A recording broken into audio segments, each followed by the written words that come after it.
नमस्कार, popular news पर आप सभी का स्वागत। आइए देखते हैं इस वक्त की बड़ी खबर। एसडीएम पर शराब पीने का लगा आरोप।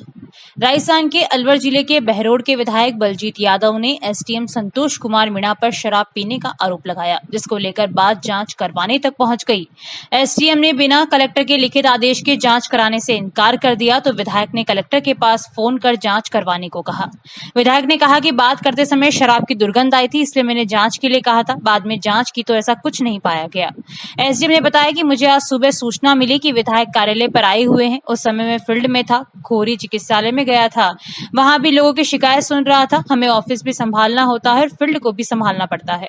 मैं एक जिम्मेदार अधिकारी हूं। 20 महीने से इन्हीं विधायक बहरोड की जनता, पत्रकारों और जनप्रतिनिधियों के साथ काम करता आ रहा हूं। आज तक कभी ऐसा नहीं हुआ है। आज भी मैं इस चीज का खंडन करता हूं कि ऐसा कुछ नहीं है। उसके लिए मैंने स्वयं कलेक्टर को सूचित कर दिया है।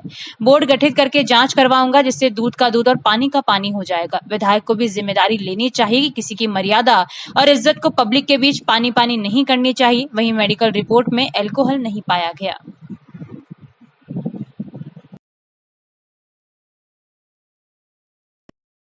देखिए, आज सुबह मुझे ये सूचना मिली कि विधायक साहब यहाँ आए, तब मैं फील्ड में था। कोई खोरी के अंदर पशु चिकित्सालय और चिकित्सालय इनके लिए ज़मीन देखने गया था। उसमें पूरा टाइम लगा, सारा फील्ड में घूमना, वहाँ भी लोगों की बात सुनवाई की, ये सारा चीज़ें। तो मुझे अचानक आया, एमएलए साहब का फ़ोन नहीं आया था, किसी कर्मचारी का आया, तो मैं कि मैं थोड़ा वो बिजी हूँ। तो उसके बाद मैं यहाँ आया, तो आके फिर उनको बताया मैं फील्ड में था। और हमारा तो जो भी इस तरह का है कि फील्ड का लोगों की भी शिकायतें दूर करनी होती है, ऑफिस भी संभालना होता है और कोर्ट भी संभालना होता है। और मैंने 20 महीने से यहाँ हूँ, तीनों में बैलेंस बना के बिल्कुल चल रहा हूँ और ऐसा कभी कुछ नहीं हुआ। एलिगेशन कोई कुछ भी लगा सकता है, उनको प्रूव करें। और मैं एक जिम्मेदार ऑफिसर हूँ और 20 महीने से इन एमएलए के साहब के साथ काम कर रहा हूँ, यहाँ के बहरोड की जनता के साथ काम कर रहा हूँ, आप पत्रकार और जनप्रतिनिधि के साथ काम कर रहा हूँ। कभी तो ऐसी बात हुई नहीं और आज भी मैं इस चीज़ का खंडन करता हूँ कि ऐसा कुछ नहीं है। उसके लिए मैंने बोर्ड गठित करा के मैं खुद से कलेक्टर साहब को भी सूचित कर दिया है और उसका जांच करवाऊंगा और जो होगी वो अभी दूध का दूध पानी का पानी हो जाएगा आपके सामने। और अगर ये चीज़ गलत होती है तो इसके लिए कलेक्टर साहब को, एमएलए साहब को ये जिम्मेदारी लेनी चाहिए कि मैं किसी की मर्यादा पे, किसी की इज्जत पे इस तरह से पब्लिक के बीच पानी पानी नहीं कर सकता। जिला कलेक्टर कार्यालय में आपका उचित निरीक्षण था, तो किस तरह की क्या बातें थी? देखिए, मेरे पास शिकायत आ रही थी बहुत से किसानों की कि साहब हमारे को जो रोड का बाईपास निकल रही है, कुंड रोड को जो हम बना रहे हैं, उसका मुआवजा नहीं मिल रहा। और एसडीएम कार्यालय हम जाते तो हमें एसडीएम नहीं मिलते, ना कोई उनके पीए मिलते हैं, वहाँ ताला लगा मिलता है ऑफिस के अंदर। हमारा मुआवजा दिलवाइए। मुझे विश्वास नहीं हो रहा था कि ऐसा होता होगा। आज भी मेरे पास फ़ोन आए कि साहब ऑफिस के ताला लगा हुआ है। तो मैंने कहा कि भाई कहीं पे सूचना के लिए कोई नोटिस लगा रखा होगा कि भाई कहीं बाहर गए हुए, कहाँ गए हैं, वो पूछ लीजिए, स्टाफ से पूछ लीजिए। तो उन्होंने कहा कोई चपड़ासी भी नहीं है, कोई भी स्टाफ नहीं है, कुछ भी नहीं है यहाँ पे। तो मैं खुद आया देखने के लिए कि ऐसा क्या वास्तव में है क्या। तो मैं आया तो वास्तव में ही एसडीएम ऑफिस के ताला लगा हुआ था और यहाँ पे कोई भी स्टाफ नहीं था, ना एसडीएम ना यहाँ के जो सर्वेंट पीए कोई नहीं था। तहसीलदार जी थे आए, उन्होंने लोग को खुलवाया, उसका ऑफिस का खुलवाया और मैंने मैसेज करवाया और कलेक्टर को भी बोला कि भाई आपने छुट्टी दी है क्या एसडीएम को। तो कलेक्टर का कहना था छुट्टी नहीं दी है, ड्यूटी पे ही है। तो ड्यूटी पे है तो कहाँ है मूवमेंट रजिस्टर। मैंने मंगवाया, मूवमेंट रजिस्टर में कोई चीज़ लिखी भी नहीं थी। क्योंकि कोई भी अधिकारी जाता है तो मूवमेंट रजिस्टर में लिख करके जाता है कि भाई मैं वहाँ जा रहा हूँ, फील्ड में जा रहा हूँ, यहाँ जा रहा हूँ, उसमें भी कुछ दर्ज नहीं है। तो मैंने कहा हैं कहाँ एसडीएम। बाद में एसडीएम से बात हुई तो उनका कहना था कि साहब मैं फील्ड में हूँ और मैं करीब मेरे को आने में 1-1.5 घंटा लग जाएगा। उस 1-1.5 घंटे में 2.5 घंटे हो गए यहाँ पे कि 2.5 घंटे के बाद वो आए। इसमें कलेक्टर लोग, संभागीय आयुक्त लोग और भी दूसरे लोगों ने भी कहा कि साहब आ रहे हैं। कलेक्टर को मैंने कहा भाई आप आ जाएँ, आप सुन लें। तो उन्होंने कहा ठीक है, हम रवाना वहाँ से हो रहे हैं। लेकिन इस बीच वो आ गए, एसडीएम आ गए। तो उनको यही कहना था कि भाई बहरोड में बिल्कुल भी ऐसा नहीं चलेगा, कतई भी नहीं चलेगा कि कोई आम आदमी को यूँ परेशान करे। मैं पहले भी कहता रहा हूँ कि बहरोड के अंदर ना किसी नेता का राज है, ना किसी अधिकारी का राज है। बहरोड के अंदर आम जनता का राज है और आम जनता की सुनवाई करनी पड़ेगी। और जो सुनवाई नहीं करेगा उस ऐसे अधिकारी को बिल्कुल भी बख्शा नहीं जाएगा, चाहे वो कोई भी यहाँ पे रह नहीं सकता, कोई भी अधिकारी हो चाहिए। इसलिए उन्होंने कहा कि साहब, कुछ लोगों ने कहा कि एबी बैंक में हमें दबाव डाला जा रहा है, खाता उसमें खुलवाओ प्राइवेट बैंक में, जबकि हमारा ऑलरेडी सरकारी बैंक में खाता खुला हुआ है, फिर भी हमें फोर्स किया जा रहा है। तो मैंने यही बताया कि भाई अपन फोर्स नहीं कर सकते किसी भी काश्तकार को कि ऑलरेडी बैंक में अगर उस सरकारी बैंक में खाता है तो अपन मुआवजा देना उसमें दे दो। और जो ये कमीशन खोरी के लालच में स्टाफ जो ये चीज़ें होती हैं ये नहीं होनी चाहिए, और बहरोड में ऐसी चीज़ों को बर्दाश्त किया भी नहीं जाएगा। इसलिए उन लोगों को जिनकी भी फाइल लगी हुई है उनको फटाफट उनका मुआवजा दिया जाए।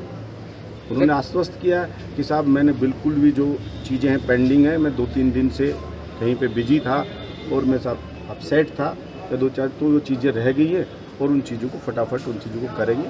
हमने उनको हिदायत दी है कि भाई इन चीज़ों को जो भी पेंडिंग है फटाफट निपटाएं, और किसी भी काश्तकार से मुआवजे के मामले में कोई भी वहाँ पे कमीशन खोरी बिल्कुल भी नहीं हो और बर्दाश्त नहीं की जाएगी।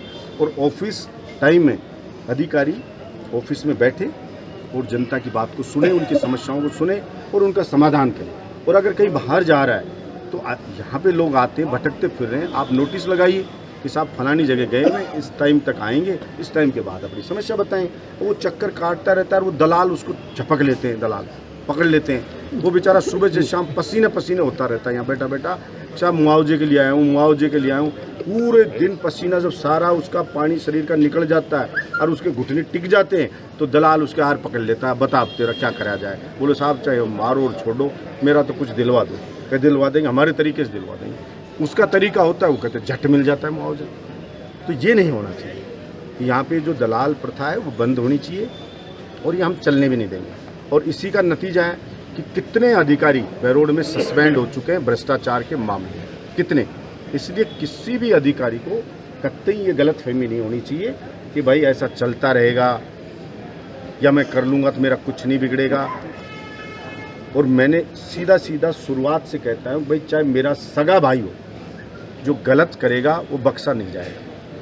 मैं हमेशा जनता के पाले में रहा हूँ और जनता के पाले में रहूँगा। सत्य के साथ रहूँ तो सत्य के साथ ही रहूँगा। सत्य में विजयते। विधायक महोदय जिंदाबाद। इसलिए मैं आपके माध्यम से भी जितने भी सरकारी विभाग हैं उनके सभी अधिकारियों को पुनः कहना चाहता हूँ कि देखिए, मैं किसी का बुरा करके मुझे खुशी नहीं मिलती, किसी भी अधिकारी का। मैं जानता हूँ कि आपके बच्चों को टेंशन होती होगी, सारी घर में टेंशन होती होगी, लेकिन ये भी मैं बर्दाश्त नहीं कर सकता कि आम आदमी, गरीब आदमी है, वो और उसके बच्चे परेशान होते रहे। क्योंकि मेरा मानना है कि पीड़ा जो गरीब आदमी को होती है, बड़े आदमी को होती है, उससे कहीं कोई अलग नहीं है। हिंदुस्तान का संविधान सभी को बराबरी का हक देता है। 73 साल के लगभग हो गए हमें आज़ादी मिले हुए, लेकिन आज भी लोग इस तरह से भटकते हैं, इस तरह से लोग सिफारिश कराते हैं कि भाई बिना सिफारिश काम ही नहीं होगा। ऐसा नहीं होना चाहिए। जिन लोगों ने आज़ादी दिलाई, कितने लोग शहीद हुए, कितने लोग सूली पे चढ़े, कितने लोगों ने जेलों के अंदर बेचारे बेड़ियों में जकड़े हुए जिनकी जिंदगियां खप गई। और उनका सबका एक सपना था कि हम हमारे देश को आज़ाद करेंगे और ये अंग्रेज जो अत्याचार कर रहे हैं इससे मुक्ति मिलेगी और जनता का शासन होगा। डेमोक्रेसी देश में आई, जनता का शासन होगा, जनता की इज्जत होगी, जनता की बात सुनी जाएगी, समस्याओं का समाधान होगा। अगर अभी भी नहीं हो रहा है तो फिर गलत बात है। और बलजीत यादव को तो मेरे बहरोड की न्यायप्रिय जनता ने जो मुझे चुना, यही आशा के साथ चुना कि बहरोड में कुछ परिवर्तन होगा, बहरोड में कुछ अलग होगा, कुछ बदलेगा।